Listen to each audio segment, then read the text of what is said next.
Move on now and talk about Portugal, because it was different for these boys up against the Democratic Republic of Congo. It ended in a 1-1 draw, just a goal from Neves. It was smooth sailing for Portugal then, but then Visa came up with quite a good goal for the equalizer. And this is what was said about Cristiano Ronaldo from Waku. He's a midfielder for Congo, and he said, to be honest, we didn't really set up to go and plan against Cristiano Ronaldo. Not really, because we know he's not the same as before. He's a bit older now, but still he's one of the greatest. Much respect to him. All right, well, he does have a point, doesn't he, Ale? Basically, they're saying, look, they didn't just put a game plan out there to contain Cristiano Ronaldo, because he's not the Cristiano Ronaldo of old.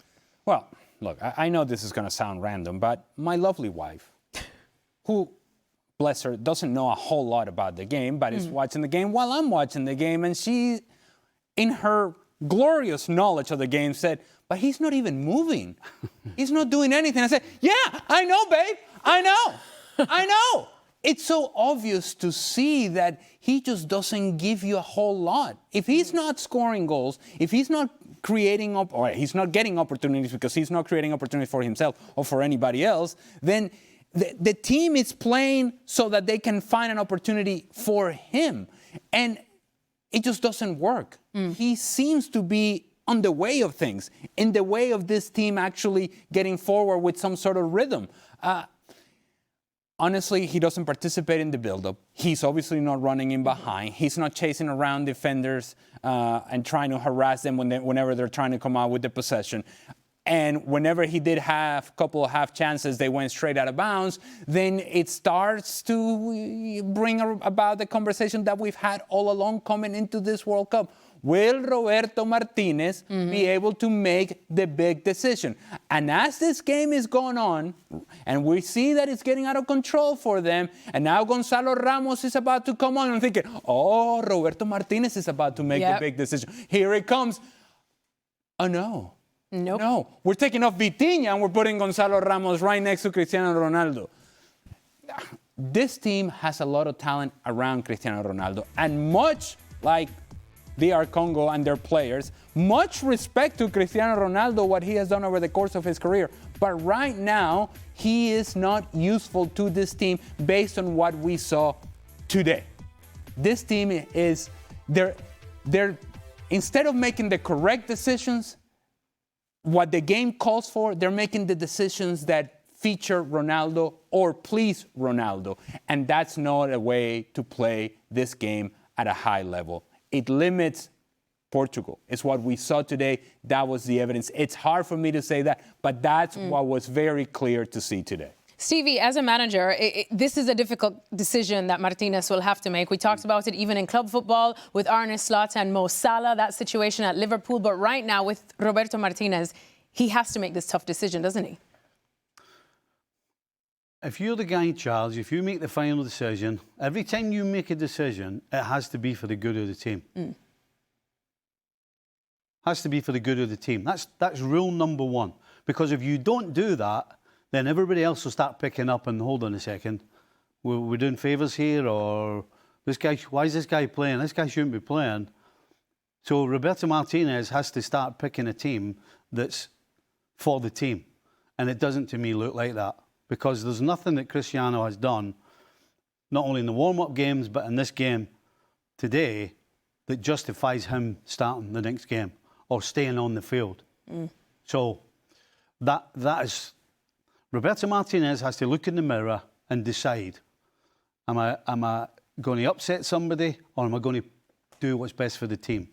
And I'm afraid to say, so far, I'd say he's scared of upsetting somebody. But here's the reality. Their next match is Uzbekistan, right?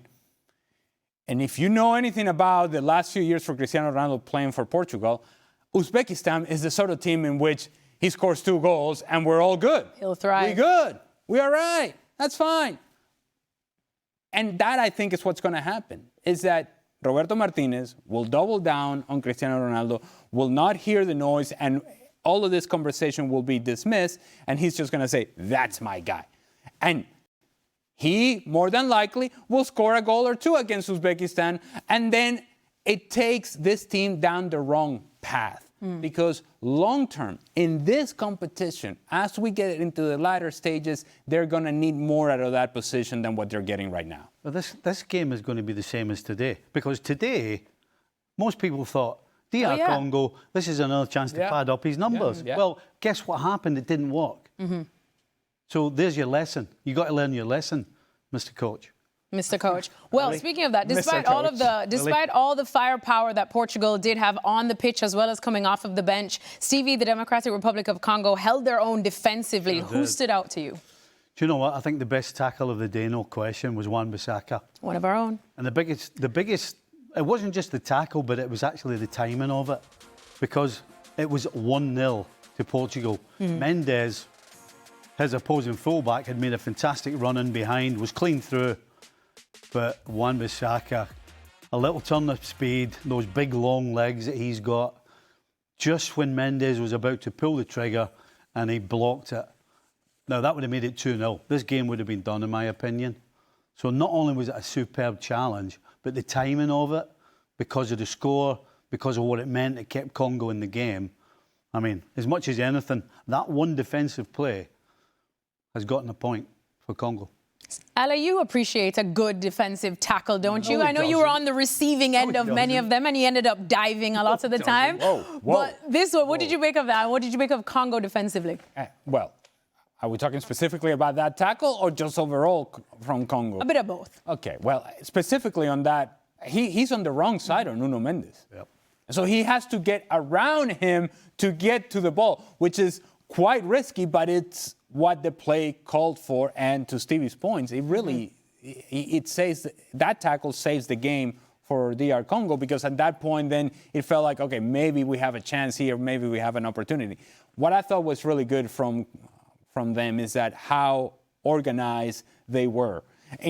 In fact, the only problem that I had is when they finally regain possession of the ball goes to the goalkeeper's hand, and the goalkeeper decides that he's quickly just going to clear it and try to find some sort of counterattack, and they turn it over, and then Portugal are coming right back at him. And I'm yelling at the TV, saying, if I'm a defender and I just spend the last 30 seconds, the last minute, having to move side to side, having to stay with my runner, and now we finally get possession of the ball, don't just give it back to them.